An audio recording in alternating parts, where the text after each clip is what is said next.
Amados, vou chamar o pastor Reinaldo, já está aqui online.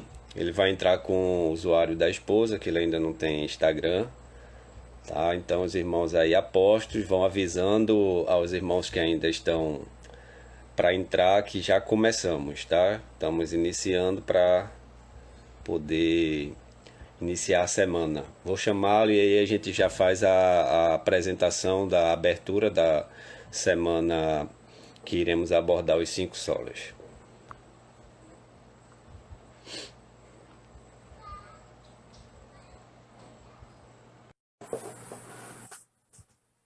Vamos aguardar ele aceitar lá o convite e assim poder entrar na live.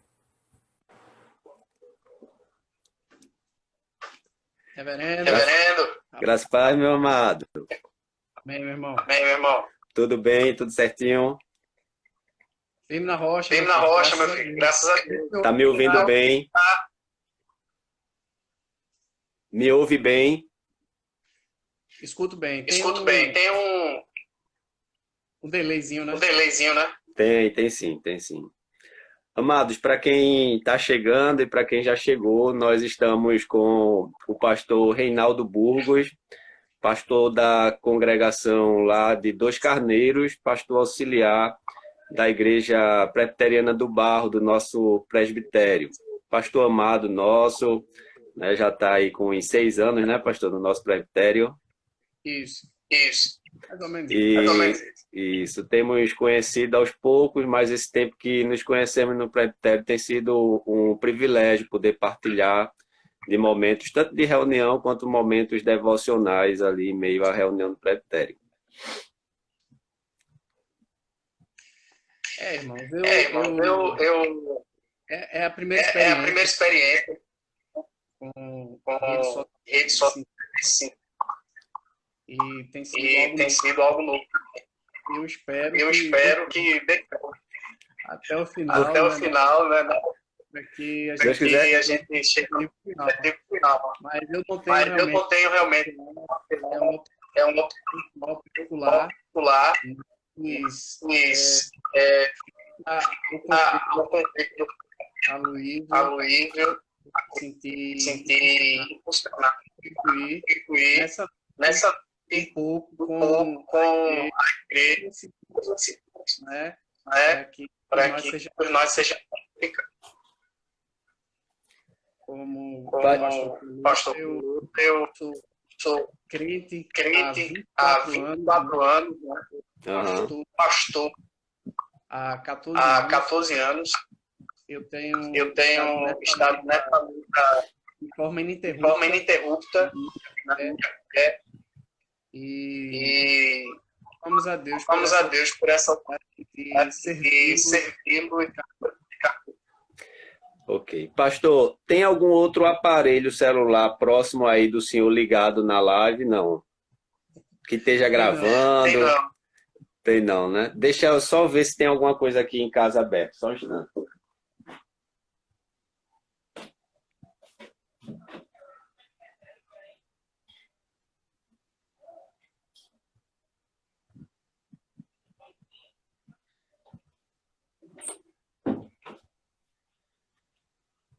É que o pessoal tá falando que tá dando eco. Aí pode ser algum aparelho ligado ou propriamente... Mas ele Como? Ele não está na live. tirar aqui. Certo. É porque tá dando uns cortes na sua fala e aí eu não sei se a gente consegue melhorar. Irmãos, nós essa semana estaremos abordando o tema dos 5 solas da Reforma Protestante e estamos iniciando hoje, abrindo a semana dos 5 solas com o pastor Reinaldo Burgos, onde ele vai nos trazer uma explanação sobre a sola gratia ou somente a graça.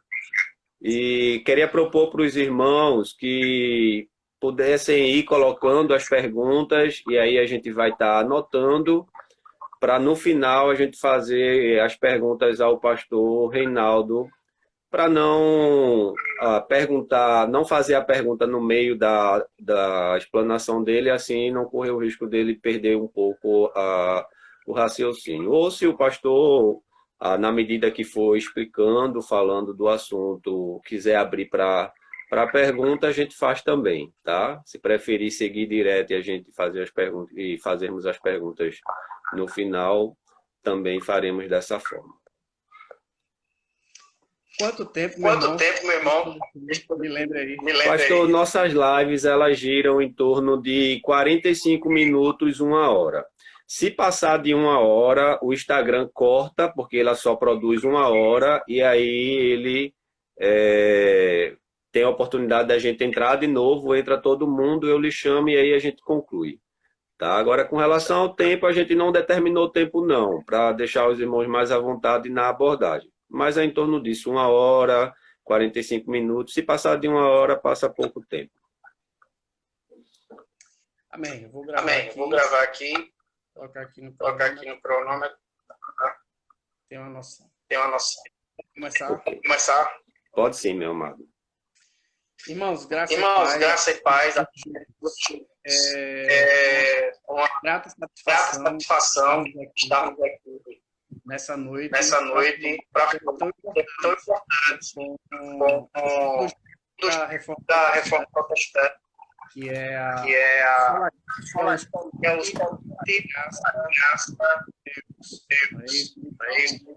eu queria propor a seguinte posição. Primeiramente, eu quero o contexto histórico onde estava a Igreja Católica e a sociedade da época. Então, a gente pincelar mais informações para começar a criar e embasar então a teologia que vai surgir desse momento. Então, o primeiro momento aí, uma abordagem breve, histórica sobre o tema. Depois nós vamos falar sobre a igreja na Idade Média, a composição da igreja, como foi que essa igreja foi formada em sua maioria, e a situação religiosa que encontrava ali a igreja, né? A situação religiosa e espiritual que existia na igreja. E, por favor, a gente vai falar exatamente da teoria do Sola Escritura,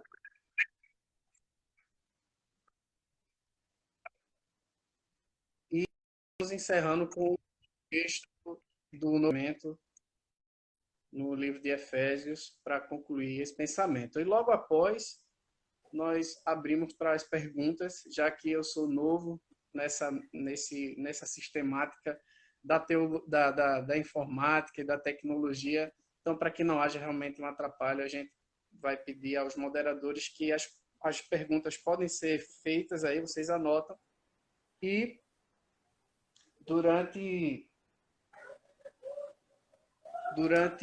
a... Só um momento, desculpa. Desligar aqui porque o celular está chamando. E aí, no final, a gente faz essas perguntas. Então, eu quero começar com o contexto histórico, como já foi falado. Queridos, é impossível falar da Reforma Protestante, dos 5 solas, sem lembrar o contexto histórico onde tudo isso aconteceu. Então, nós não podemos falar sobre essa realidade contexto histórico e muito menos sem entender o domínio que a Igreja Católica possuía naquele momento da humanidade.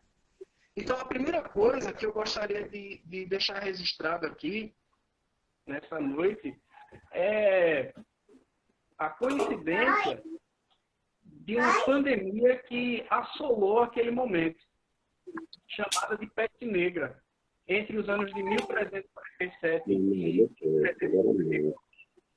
A Europa foi assolada por pandemia chamada peste negra, onde mais ou menos 25 milhões de pessoas, ou da Europa da época, ela foi dizimada por essa doença. Né? Exatamente por isso, e interessante, né, ressaltar que uma das teorias mais aceitas da origem dessa peste negra foi exatamente no país da China, né, onde hoje nós temos aí o Covid-19 e temos a informação de que surge de lá. Então, é uma coincidência, aquele momento histórico também estava passando por esse momento de peste, doença e pandemia. Quando nós olhamos para a Europa, naquele contexto de pré-reforma, de reforma protestante, quando nós lemos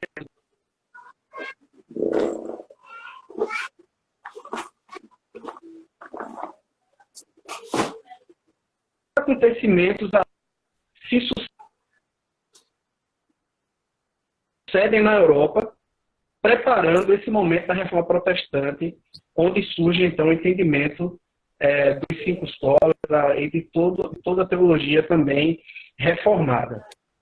Nós podemos identificar na Igreja da Idade Média, né, e na Europa, guerras, confusões, trevas, barbarismo,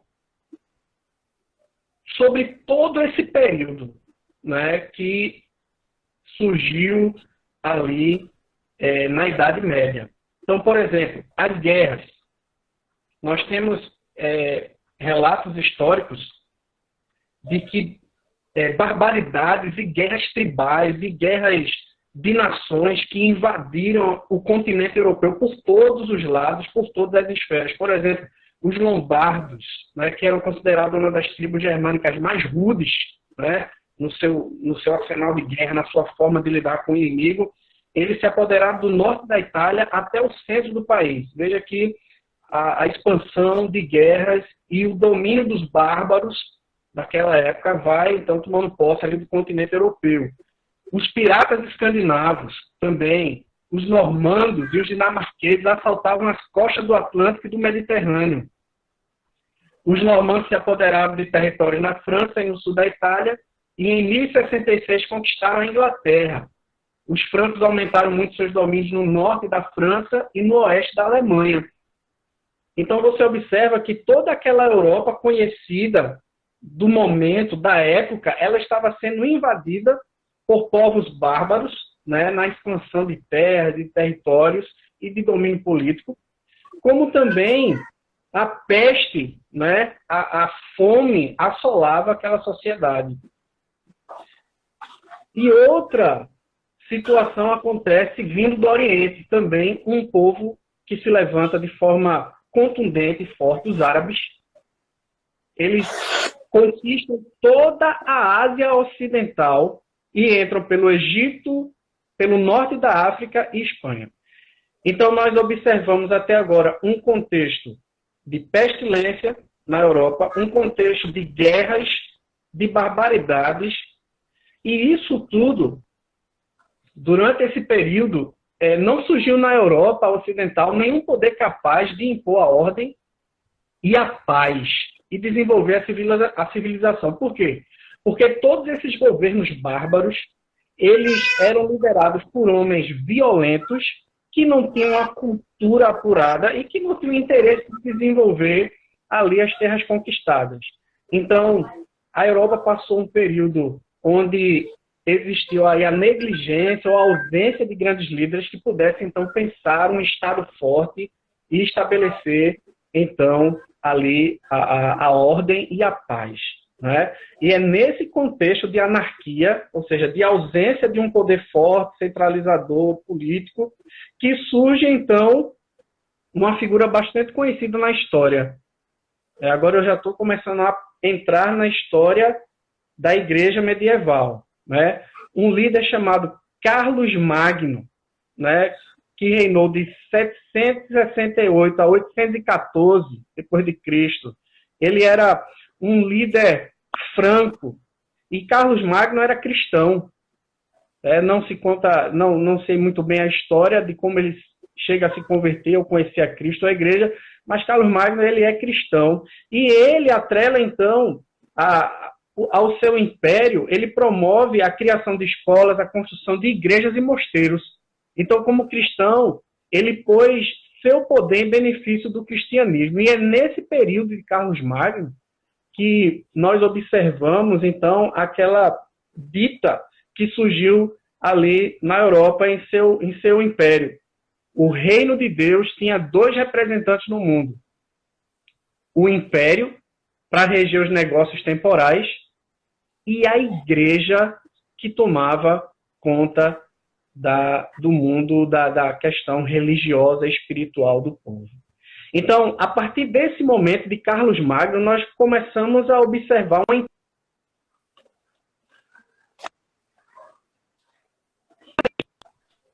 existe uma mudança drástica nesse cenário e essa harmonia entre Estado e igreja, entre religião e Estado, porque na realidade da igreja sempre foi dominar sobre tudo e sobre todos. Dominar a política, dominar o Estado e também dominar a religião e o povo de uma forma geral. O que é que acontece? Essa percepção ela muda porque a igreja ela passou a constituição da igreja ela passou a ser formada de pessoas que não eram convertidas, não tinham passado pela experiência do novo nascimento. Então, em seu seio, a igreja era cristã, não é na nomenclatura, mas pagã na prática. Por quê? Porque existiam atitudes imperiais, naquela época, que, por exemplo, uma delas foi a atitude dos imperadores romanos que tornaram o cristianismo a religião da moda, cujo patrono era o governo imperial e a qual aderiram grandes multidões. O decreto imperial, né, do imperador Teodósio, ele determinou que o cristianismo era, então, a religião oficial, obrigando as pessoas, os pagãos, aqueles que invadiram a Europa no tempo de guerra, no tempo das conquistas territoriais, né, das tribos, das barbárias, impondo a religião como a religião oficial, com que essas pessoas estivessem na igreja, mas não tivessem passado por uma conversão, uma experiência pessoal com Jesus. O que é que acontece? A igreja tinha esse interesse na supremacia, né, na liderança total do governo, da religião e da vida do povo. Então, a partir da entrada dos pagãos na igreja, a degradação moral entra na igreja e essa degradação moral ela também atinge aos oficiais da igreja, aos clérigos da igreja. Então, a igreja começa a entrar em declínio. Surge um movimento no sudeste da França, por volta do século X, no mosteiro de Cluny, onde tinha o objetivo de resgatar a pureza da igreja, bem como afastar a prática da simonia. O que era a simonia? Era uma prática que tinha como objetivo a compra de cargos eclesiásticos. Então, o Estado apontava quem deveria ser o líder religioso daquela região. E nisso não existiam tanto pessoas competentes para o cargo, quanto pessoas conversas. Então, a degradação começava do clero, a partir de líderes que não tinham um compromisso real com a causa religiosa da época, e isso se entrava dentro da igreja por meio dos pagãos que não tinham experiência pessoal com Cristo, porque eram obrigados a abraçar a religião do imperador, do império da época, e então tornou-se um caos. Então vem esse movimento no século, ali por volta do ano 900 e 1000, tentando restaurar a ordem religiosa. Eles tinham uma intenção muito boa. No entanto, o seu grande expoente foi o Papa Hildebrando e o Papa Inocêncio III. Por que eu destaco esses dois personagens? O Hildebrando, ele era o mentor intelectual desse que foi chamado como um movimento reformista, como um movimento de reforma dentro da igreja. O primeiro movimento reformista que nós temos ali o conhecimento, e ele surge dentro da Igreja Católica, tentando desfazer as demandas, né, os desmandos que existiam ali na época. Então, Hildebrando, ele luta contra a simonia, que era essa compra de cargos oficiais da Igreja, né, por parte da indicação dos homens seculares, né, dos senhores, dos reis, dos governantes, que indicavam os clérigos a tomarem posse ali daqueles cargos oficiais espirituais, mas ele tinha uma intenção de romper com o Estado e, então, colocar a igreja na hegemonia ou sobre toda a liderança e o poder da igreja. Hildebrando não consegue fazer isso, mas ele consegue um avanço muito grande quando ele entra em choque com o grande imperador Henrique IV Germano, o grande dominador da época, ao ponto que esse imperador ele vai à porta da catedral onde estava Hildebrando e ele pede misericórdia, porque Hildebrando ele excomunga Henrique IV, e Henrique IV perde todo o poder do império, e ele já tinha também inimigos ali. Então, o Hildebrando, ele vê essa oportunidade, excomunga Henrique IV, e então, para que ele pudesse voltar à coroa, ele vai pedir clemência ao Papa, e isso é conhecido na história da igreja, né, como um momento de muita falta de misericórdia desse Papa, e isso causa uma antipatia, né, e depois o próprio Hildebrando, ele é exilado, né, e morre no exílio, porque ele é atacado e ele é deposto ali do seu local como oficial e Papa. Né. Aí vem Inocêncio III, que entra em conflito com o rei Filipe da França e o rei João da Inglaterra, justamente porque ele queria quebrar essa simonia, ou seja, essa venda de cargos eclesiásticos, e também queria o poder político, o poder econômico total voltado para a igreja, e ele então decreta interditos nesses países. Ou seja, ele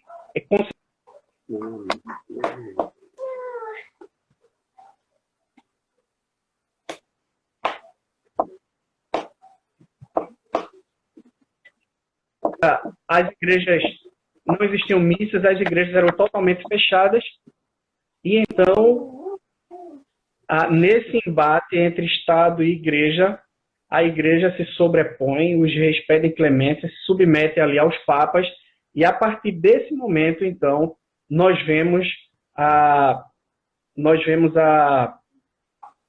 ali a proeminência da igreja católica e o seu papado na história. E aí o domínio da igreja sobre todas as ações do Estado e o domínio da igreja sobre a vida do povo e a religião. Aí tem uma frase do Nichols que eu achei interessante, ele diz o seguinte, Robert Nichols, né, que ele é o autor daquele livro A História da Igreja, ele diz, nenhuma organização da história, na história da humanidade, jamais exerceu um domínio, uma escravidão tão completa sobre as coisas e sobre os homens e suas consciências. Não existiu, na história da humanidade, um domínio tão completo que pudessem ali aglomerar e estar no seu bojo o homem, o Estado e as coisas. Não existiu na história da humanidade um domínio tão completo como a Igreja Católica ela conseguiu ter. E é nesse contexto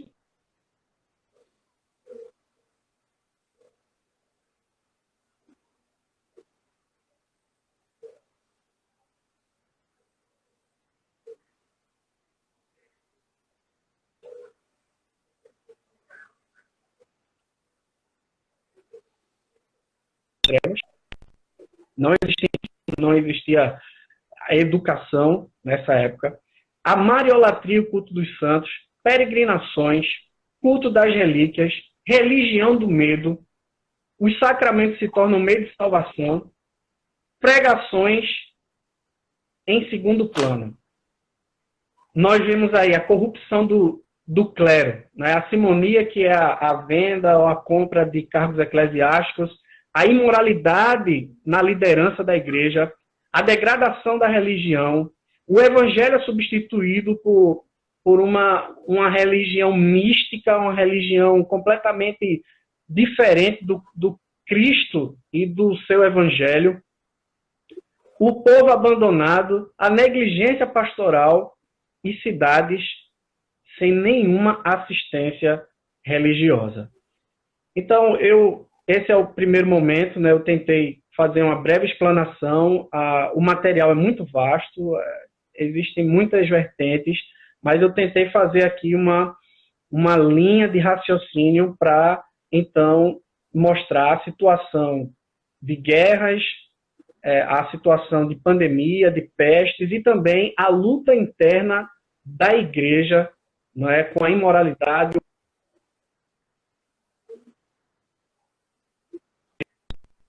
do objeto que era, então, a glória de Deus. Então, diante de tudo isso, acontece a revolta na igreja. Uma crescente insatisfação, não é, por parte tanto dos membros, quanto também a própria sociedade já não aguentava mais aquela situação de domínio, de degradação moral, de distanciamento daqueles que se diziam representantes de Deus e não representavam mais. E surgem aí os gritos, não é, de reforma durante essa época. Existe uma época chamada Aurora da Reforma, onde surge ali João Wycliffe na Inglaterra, João Hus na Boêmia, os concílios reformistas, né, o concílio de Pisa, o concílio de Constança, o concílio de Basileia, o movimento da Renascença como uma preparação para a reforma, a inquietação social de forma geral. Então,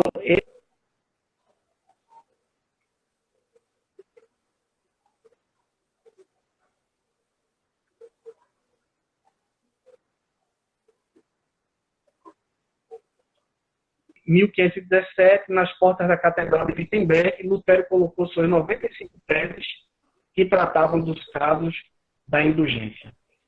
Essa ideia de reforma e de libertação da Igreja Católica, ela se expande por todo mundo conhecido, na Suíça com Zwinglio, em Genebra com Calvino, na França, Países Baixos, Escócia e Hungria. Então, esse é o contexto, mais ou menos, aí de tudo que estava acontecendo naquele tempo. E onde é que se encontram os 5 solas, né, reverendo? É isso que nós perguntamos. Onde se encontram os 5 solas? E eu queria falar um pouco sobre isso. Agora, na realidade, não existiu, dentro desse contexto teológico de reforma protestante, esses 5 solas sistematizados ali no momento da reforma. Não existiu uma reunião onde isso foi definido. Os 5 slogans, né,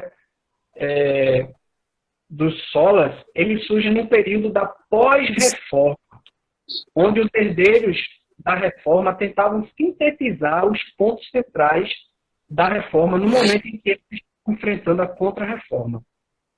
A contra-reforma foi um movimento, depois da reforma protestante, encabeçado pela Igreja Católica para tentar abafar, né, e restringir aquele momento ali, matar aquele momento de libertação dos seus agrilhões. Então, esses 5 pontos, eles representam o que as grandes linhas de reforma ou da reforma protestante tinham em comum contra o catolicismo, certo? O primeiro deles é o Sola Scriptura, ou seja, tudo que Deus tinha que falar e deveria falar à humanidade está completamente encerrado na Escritura Sagrada, ou seja, na Bíblia. É um argumento que vai contra o pensamento da Igreja Católica, que ela acreditava na revelação continuada. Sola Cristo. Então, só Jesus Cristo como mediador entre Deus e os homens. E a Igreja Católica, na época, possuía ali vários mediadores, a começar da Virgem Maria e todos os santos que ela possuía. E sola gratia. E sola fide. Como resposta ao sistema sinérgico e semi-pelagiano de salvação da Igreja Católica, que trazia o homem como colaborador e cooperador da salvação. E no final disso tudo, só lhe deu glória. A consequência disso tudo é a glória de Deus. Então eu quero falar mais especificamente sobre a sola gratia, ou somente pela graça de Deus. Né? Eu quero ser bem objetivo também, para não cansar os irmãos, mas essa doutrina é uma doutrina, juntamente com as outras doutrinas da nossa teologia. Nós entendemos que somente pela graça de Deus o homem ele pode alcançar, pode receber na realidade a sua salvação. Né? E o primeiro teólogo a sistematizar a conhecida controvérsia pelagiana, que ocorreu na virada do século IV para o século V, e foi recuperada e recapturada na Reforma por seus dois principais discípulos, foi o Martim Lutero e João Calvino. Então, o primeiro teólogo a pensar sobre a sola gratia foi o Agostinho de Hipona, o Santo Agostinho de Hipona. E ele afirmava o seguinte: em sua situação original, a criação, o homem, poderia ser justo, mas após a queda, por causa do pecado original, o homem já não poderia obedecer à lei de Deus e precisa da graça de Deus. Então essa era a afirmação, é a afirmação que nós temos até hoje, que antes do pecado existia um grau de obediência, o homem tinha a condição de decidir obedecer a Deus ou não. Ele poderia ser justo, ele teve a oportunidade antes do pecado em cumprir a parte do contrato, da obediência. Não é? Ali o pacto das obras que o Senhor estabeleceu. Mas ele não conseguiu. Depois do pecado, o homem não tem mais condições de se chegar a Deus e ser salvo por suas próprias obras ou por seu merecimento pessoal. Pelágio, né, para quem não sabe, foi um monge britânico que foi conhecer as províncias romanas e quando chegou lá, ele ouviu falar do grande sucesso de Agostinho de Hipona, da sua teologia, dos seus escritos. E ele foi conhecer, então, Agostinho e, então, ele discordou de certos pontos da teologia de Agostinho, e justamente falando sobre o pecado original e a eleição. E ele diz o seguinte, Pelágio, que o pecado de Adão afetou somente Adão. Não houve nenhuma transferência para seus descendentes das consequências desse pecado. Nós pecamos porque nascemos pecadores, mas pecamos apenas porque imitamos o que Adão fez. Ou seja, Pelágio, ele entra em conflito com Agostinho porque ele não aceitou a perspectiva de que o pecado original ele inundou e ele abrangeu todas as áreas do ser humano e também do mundo. Ele entende que Adão pecou e todas as consequências da imoralidade e a consequência por causa desse pecado ficou exatamente com ali Adão. dois conceitos teológicos principais nos quais essa expressão sola gratia tem aplicação imediata em nossas doutrinas. A primeira, como eu já falei, o pecado original, e a segunda, a eleição. Então, Pelágio, a doutrina pelagiana não aceita as consequências do pecado original, entendendo que ela ficou ali em Adão, sendo o homem livre moralmente para estabelecer diante de Deus uma relação perfeita e justa.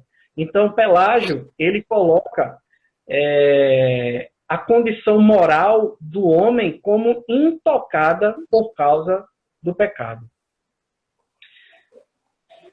E a eleição, né, é um outro momento que vai ser questionado. Um teólogo chamado João Cassiano, ele, depois de um tempo, ele observou que essa teoria, né, eu quero só enfatizar que essa teoria pelagiana, ela foi veementemente reprovada e tida como herética na Igreja Antiga, e até hoje, e os concílios também posteriores repetiram e entenderam dessa forma. Mais um tempo depois, João Cassiano, ele, analisando, não concordando plenamente com a teoria de Agostinho, do pecado original e de que o Senhor Deus é aquele que escolhe, elege um povo para si, e que esse povo não tem nenhum merecimento por essa eleição, né, por causa desse pecado original. Então, João Cassiano, ele surge com uma teoria, que essa teoria, eu acredito que ela vem e ela está repercutida até hoje nas igrejas que não fazem parte e que não abraçam a teologia reformada, que é a teologia e o pensamento chamado semi-pelagianismo. O que seria o semi-pelagianismo? Ele concorda em partes com o que Agostinho afirma, como, por exemplo, ele reconhece que nós nascemos pecadores, que nós temos uma corrupção inata e que a vontade da alma e do coração e de toda a vida do homem foi seriamente enfraquecido pelo pecado. E ele afirma o seguinte, essa doutrina semi-pelagiana: apesar da graça de Deus ser necessária à salvação e auxiliar a vontade humana em fazer o bem, é o homem, não Deus, quem deve, em última análise, desejar aquilo que é bom. Ou seja, a conversão inicial do homem e a vinda a Cristo constituem um trabalho sinérgico. Ou seja, para o semi-pelagiano, ele aceita a degradação por causa do pecado, mas dentro do homem, dentro desse homem que caiu, ainda reside uma bondade intocada que é capaz de decidir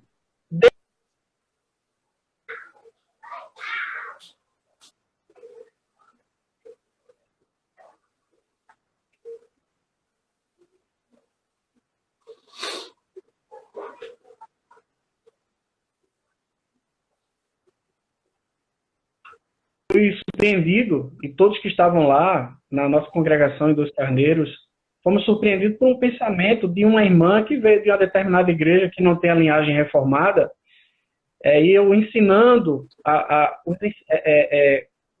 os falsos profetas, né, as falsas mensagens que surgem em nossos dias, a barganha que é feita, né, com Deus e o Evangelho, é muito grande no nosso tempo. Ela disse: pastor, eu entendo tudo que o senhor está falando. É até bonito. Mas, para mim, não tem como uma pessoa ir a Jesus e a Deus se não tiver nenhum interesse por trás. Então, essas pessoas, elas estão impregnadas com o sentimento de que elas podem fazer alguma coisa. Então, essa doutrina do pecado original, ela tira o homem do centro e coloca Deus. Porque nós entendemos que o Senhor é aquele que resgata o perdido. Então, eu queria encerrar, pastor, só lendo aqui o texto.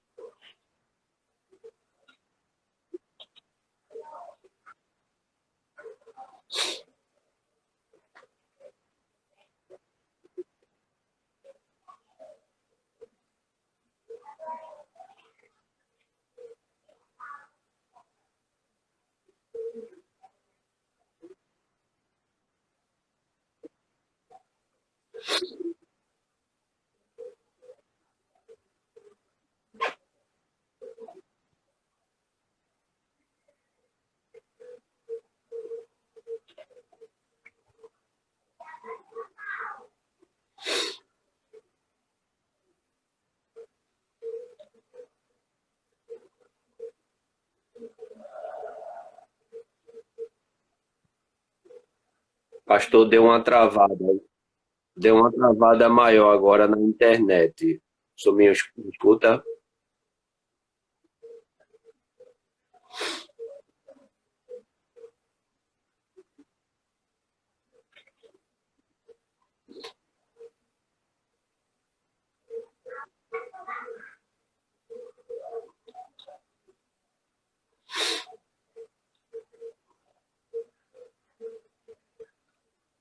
Bem, gente, o pastor Reinaldo, acredito que a internet dele oscilou e aí deu uma travada agora. Vamos tentar voltar o contato com ele para ele retomar.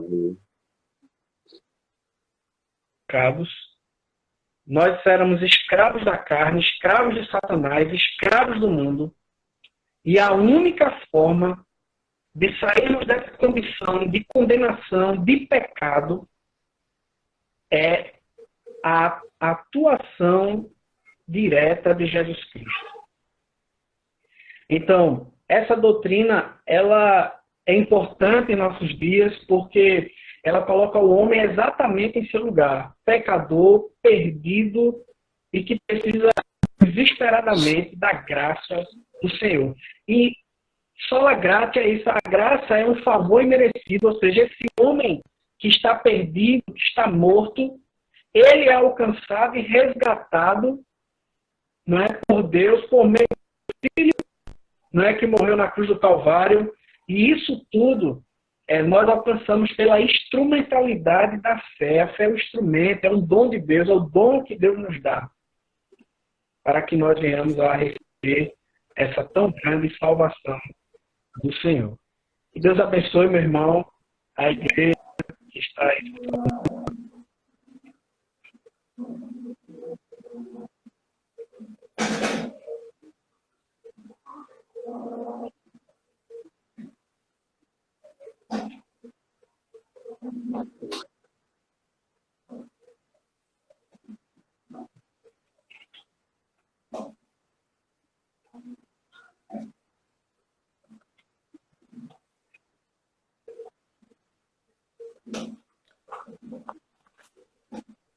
O texto foi Efésios capítulo 2. Está cortando um pouco a internet, ela está oscilando, e aí teve alguns cortes agora no finalzinho do texto para frente. O senhor me escuta? Estou escutando. Estou escutando. Pronto. O texto foi Efésios capítulo 2 que fala sobre a graça de Deus, né? Isso, eu coloquei aqui, o pessoal estava perguntando, eu coloquei aqui, né, o texto. Oi? O pessoal estava perguntando do texto, eu coloquei aí na tela, que foi Efésios 2, a partir do 1. Isso. Ao 10. Do 1 ao 10, isso. Então deixa eu colocar aqui de novo. A internet, como está todo mundo isolado, então a internet ela está oscilando muito. E aí, a minha mesmo aqui em casa está bastante difícil de conectar. Tanto é que eu não estou nem na internet banda larga, eu estou do meu próprio celular na rede móvel. Então, aí durante a live, o senhor falando, na primeira parte, na parte histórica,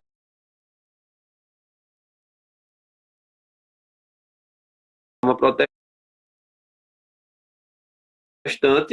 que é a doutrina reformada, né, a teologia reformada, a qual nós defendemos e a qual nós estamos abordando durante essa semana, tá?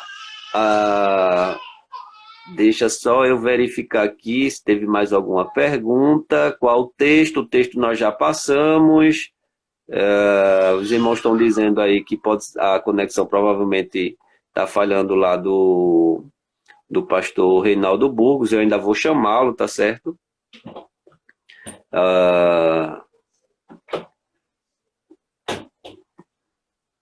Mas aí a pergunta feita pelo aventureiro, só falei dessa introdução, e aí a parte introdutória, o aventureiro perguntou se a entrada do paganismo na Igreja Católica, ela foi influência apenas das tribos bárbaras, ou se também teve a influência da cultura romana, né? No meio ali, a cultura romana se também interferiu para que esse paganismo entrasse dentro da igreja. E a segunda pergunta do leitor aventureiro foi se a Igreja Católica defende ainda a salvação por obras ou se mudou o entendimento no decorrer dos séculos. Tá? Eu não visualizei nenhuma pergunta a mais além dessas duas, eu tentei ver aqui, mas estou vendo os irmãos aí falando, cadê as suas perguntas, mas não vi mais nada além disso. Papai! Vamos chamar o pastor Reinaldo Burgos de volta, tá bom, amados? Deixa eu só achá-lo aqui. Pronto.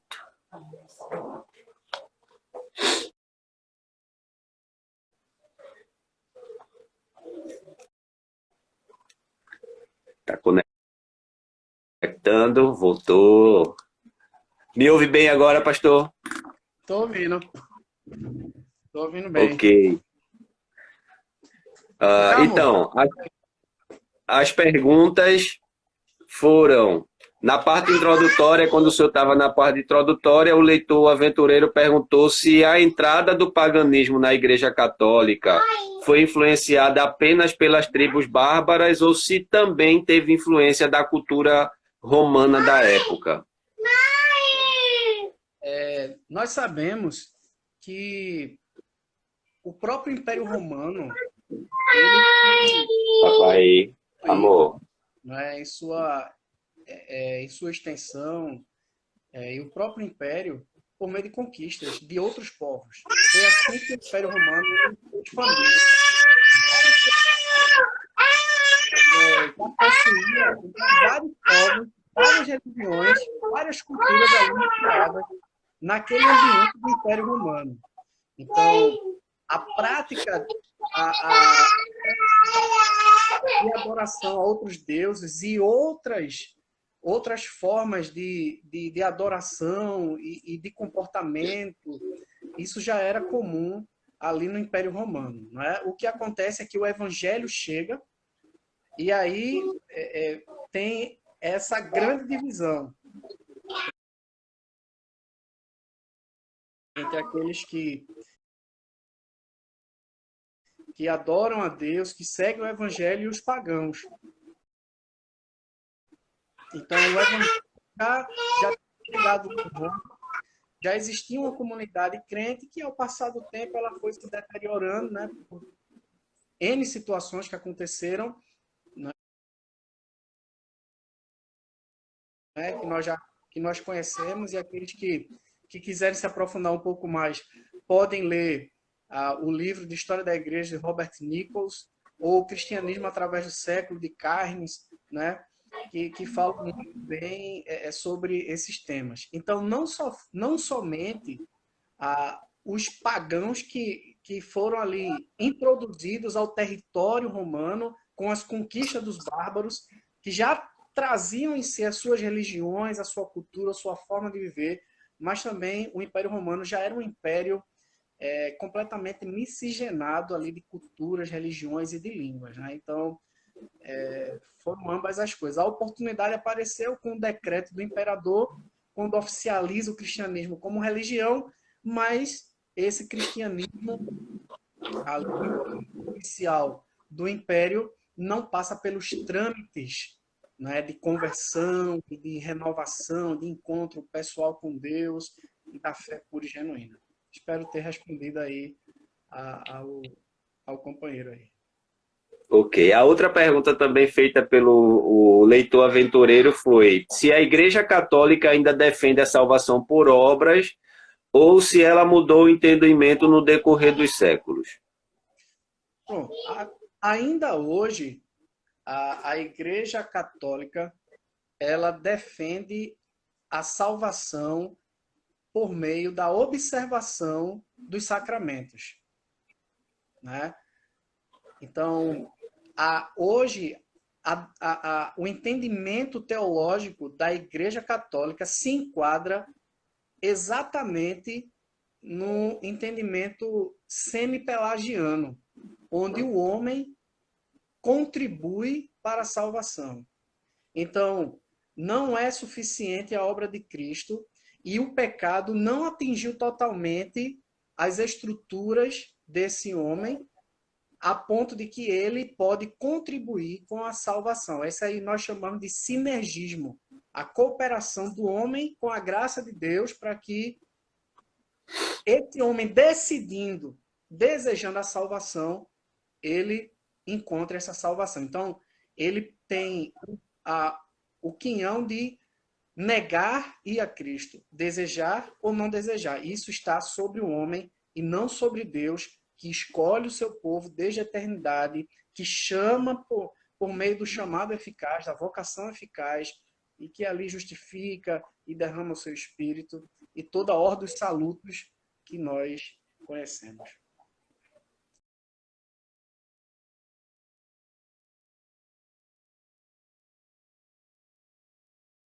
Espero ter respondido aí ao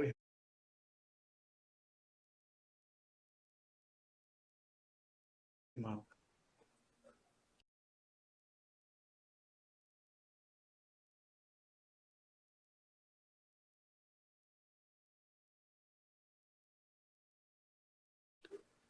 Ok, deixa eu só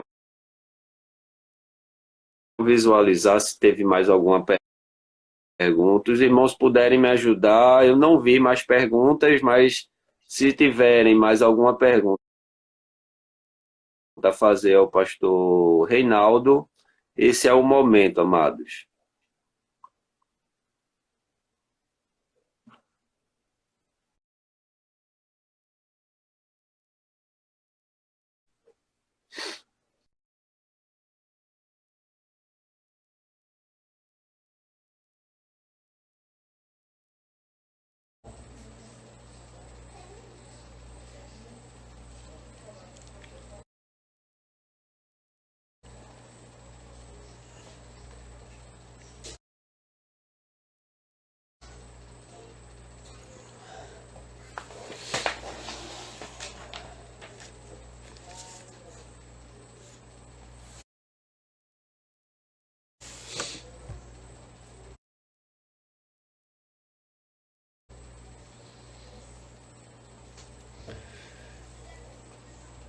Como bem sabemos, a live ela dura apenas 1 hora, né? E aí depois a gente precisa reconectar novamente. Vamos só esperar os outros irmãos voltarem. O pastor já voltou aí, já entrou também, já está nos enviando aqui um convite. O pastor já está até tá até dominando, que já nos mandou o convite aí, já tá dominando, já tá mandando convite, rapaz. Não, meu irmão, foi minha esposa. Não, meu irmão, foi minha esposa. Ah, foi? Ah, tá certo. Nós louvamos a Deus, amado pastor, pela sua vida, tá? Pela sua grande contribuição conosco. Nós estamos com essas lives, transmitindo a live desde a semana, né, do isolamento, em que houve as recomendações de evitar-se as reuniões, né, com mais de 50, depois diminuiu para 10, e aí nós temos um grupo, né, de irmãos responsável pelas transmissões e pelas publicações do Instagram, da Facebook e também do YouTube, né, que essas contas foram criadas. O YouTube foi criado, se eu não estiver enganado, já durante esse período, mas o Instagram foi criado semanas antes, né, e tem sido dominado aí, tem sido alimentado por Juliana, né, uma irmã nossa da igreja, Manuele, e também nosso amado irmão Ed, que é quem dá o suporte técnico para a gente. E aí o Senhor, eu tenho dito que o Senhor, na sua soberania, ele nos providenciou também, né, a tecnologia para que em momentos como esse, mesmo distantes, né, fisicamente, pudéssemos nos aproximar e também continuar aí transmitindo a palavra de Deus e edificando a igreja também. Tá? Agradecer ao senhor pelo aceite de pronto, né, quando nós conversamos com o senhor no sábado mesmo, ou foi na sexta, foi no sábado, e aí já de pronto o senhor aceitando na sexta-feira à noite, melhor dizendo, né? Então, louvar a Deus pela sua vida, rogar a Ele que Ele continue lhe abençoando no seu ministério, né? Lhe usando lá na congregação de Dois Carneiros e também na Igreja do Barro, qual o senhor está também ligado, e aí passar a franquear a palavra mais uma vez o senhor, para o senhor fazer as considerações finais. O Leitor Aventureiro está perguntando aqui de novo qual a relevância dos 5 solas no cenário teológico atual, para a gente fechar aí essas perguntas. Muito bem. Muito bem. A relevância é total. Eu entendo que a igreja brasileira, de forma geral, ela precisa voltar a conhecer a igreja. Ela no período das trevas. Então nós observamos aí igreja cheia, com falsos profetas. Isso até, reverendo, até uma crise, mais um questionamento. Porque a igreja presbiteriana, pela pregação fiel da palavra de Deus, muitos pastores se dedicam à pregação expositiva da palavra, vivem a vida de integridade. Nós anunciamos o pecado, proclamamos agora são somente pela graça do Senhor Jesus. E nós observamos uma multidão, né, em determinados ambientes, sendo conduzido por palavras que não tem nenhum fundamento. Quando eu observo a situação da igreja e olho o que aconteceu na média, eu tenho a percepção clara de que nós estamos vivendo uma idade da ignorância, onde a igreja não conhece mais a Bíblia e não conhece mais Deus. Você observa em nossos tempos ali mesmo a questão da barganha com o Senhor. As indulgências voltaram. É o sal grosso. É o copo de água em cima da televisão. É a campanha da muralha de Jericó. Então, você observa as práticas que assolaram a igreja na idade de Cristo, elas voltaram de contundente. E é uma realidade muito confortável, porque ela necessidade. Ela você está desempregado, emprego. Se você quer um carro, se você quer um carro aqui você vai um grande empresário, você vai ter isso. Então é uma religiosidade para necessitar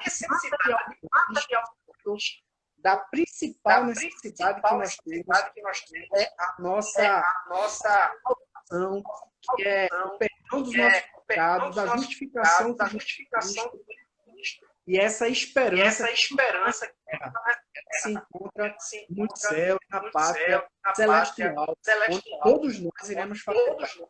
Então, existe uma grande desses 5 solas serem ressuscitados, estudados, mas muito a nossa igreja, ela possa experimentar verdadeira comunhão com Deus, servir o Senhor, integridade e uma própria vida de todo conhecimento. Então, eu acredito que é de suma importância conhecer não somente a teologia reformada, é a teologia que se adequa né? E todos aqueles que contato com a teologia reformada, eles entenderam, eles abandonaram pentecostais, pelasgianas e tantas doutrinas e abraçaram a verdade. Eu espero que eu tenha respondido aí ao nosso colega. Respondeu sim, pastor. Só para encerrar, e realmente para encerrar, pode perguntar. O irmão Edivandro, ele está perguntando se é correto afirmar que o desvio do Sola Gratia trouxe um evangelho falso tratando pecadores como mercadoria. Se é correto fazer essa afirmação. Olha, essa questão de tratar o pecador como mercadoria, isso vem mais de uma teologia materialista, neopentecostal, onde trata Deus e a religiosidade como um negócio. Então, igreja é uma coisa, reverendo Luiz, que eu gostaria até de deixar claro aqui para gente. Igreja não é a construção em parede. Igreja é o corpo de Cristo. Eu sou membro. O Senhor é um membro. Cada pessoa chamada por Cristo é um membro. E a reunião desses membros é o corpo de Cristo. Então, a igreja, a igreja de Cristo, ela escuta a voz do seu pastor. E a negligência ao conhecimento verdadeiro da doutrina bíblica, isso deixa as pessoas vulneráveis a que elas adotem todo tipo de filosofia e teologia que surge em nosso tempo. Então, eu não digo que justamente essa negligência e essa falta de conhecimento da graça de Deus, ela torna o homem uma mercadoria, dos negociadores, das grandes empresas religiosas, mas ela afasta o homem do verdadeiro Deus e da salvação. Desse homem colocar Jesus, que é Salvador, que é resgatador, e que ele ama profundamente a humanidade, mas em detrimento disso a humanidade está perdida e precisa desse Salvador urgentemente. Espero ter respondido aí ao colega. Pastor, esse momento a gente franquia mais uma vez a palavra para o senhor fazer as considerações finais e assim nos despedirmos. Tem mais alguma pergunta? Não teve. Ele está dizendo aqui que foi atendido na resposta. Amém. Deus abençoe, meu irmão. O senhor também. Eu quero mais uma vez agradecer a oportunidade ao reverendo Luiz É um momento novo. momento novo. Eu não tenho Eu não tanta tenho experiência tanta de experiência mídia. com mídia. Também eu não me interesso Eu não me muito em interesso aparecer. muito em aparecer. Eu não tenho tanto interesse em Tenho estar tanto interesse em aparecendo, estar fazendo aparecendo, vídeo fazendo aí. vídeo. Eu acho que tem muito Eu acho pastor que tem bom muito já pastor fazendo bom isso. já fazendo isso. Eu posso ser útil em Eu outra posso ser coisa. útil em outra coisa. Eu gosto mais da Eu gosto mais visita, da visita, do pastoreio, de do estar com a pastoreio, de igreja, estar com a torcida, correr para a necessidade, chegar na minha qualificação. comunicação, Não me preocupo muito em muito em esconder, mas eu Mas agradeço. eu agradeço. A verdade foi uma Foi experiência muito vantajosa, muito bacana, onde a gente pôde aqui onde a interagir, gente pode aqui interagir, e explanar de forma humilde, de forma humilde, né? Mas né? como Mas como a igreja, a igreja, ter a doutrina, a doutrina, na essência, na essência né, a reforma a protestante, reforma protestante, trazer essa contribuição. trazer essa contribuição. A igreja é isso, A reverendo. igreja é isso, reverendo. Ela não precisa de Não parede. precisa de parede. Agora está em todo. Agora está em todo. A nossa, Nossa o nosso tempo precisa de uma tempo precisa de uma igreja de Cristo não igreja é de Cristo não é igreja de Cristo não é igreja de parede. Cristo não é parede.